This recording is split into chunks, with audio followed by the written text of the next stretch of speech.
Hi guys, I'm Lyra and these are my group mates, Valerie, Ryan, and Alvin. And here we're going to talk to you about diets and more specifically what we did during our 20 time project, which in short we'll get to later.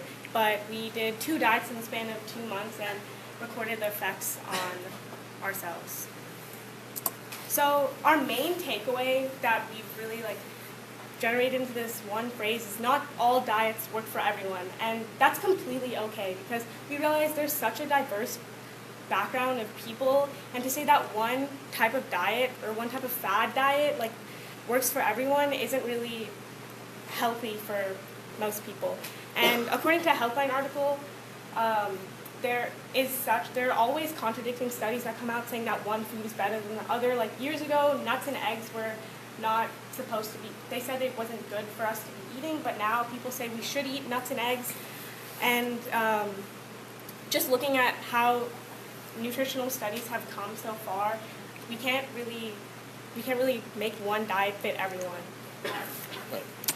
So basically what we did was a 2 months diet, just like Lyra explained, and it was split up in this way. First we did a keto diet, and second we did kind of a vegan keto combo diet. And here you can see the distribution of our weights throughout the course of these diets.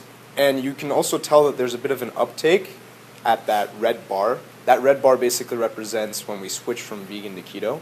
And so you can see that as we transition, our bodies kind of change, except for Valerie's, because she's a freak. I don't know why, but her weight just continued to trend downwards. Everyone else's kind of went up a little bit and then went down again.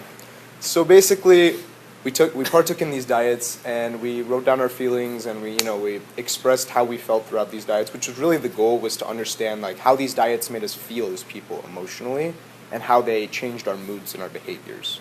And so included in these diets, we also had 4 different variables that we each did in order to basically make it so that not everyone is just doing a diet. We added an individual component for each person. So me personally, I did intermittent fasting. Alvin, he meditated daily. Valerie slept in excess, and Lyra drank 2 gallons of water a day or something like that. And so basically she drank an excessive amount of water. And so basically throughout these diets, we faced a lot of setbacks, and Alvin will tell you more about that. Okay, so some setbacks and obstacles we encountered were the social hurdles. As high school students, we like to go off campus and we like to go out and eat with our families, but no normal person is gonna go accommodate the keto and vegan diet. Especially high school students, we often go off campus to fast food restaurants where it's often meat based or and at home. We also had to cook for ourselves because our families would eat their regular meals, but we would have to accommodate for these diets. And there's also the temptation aspect.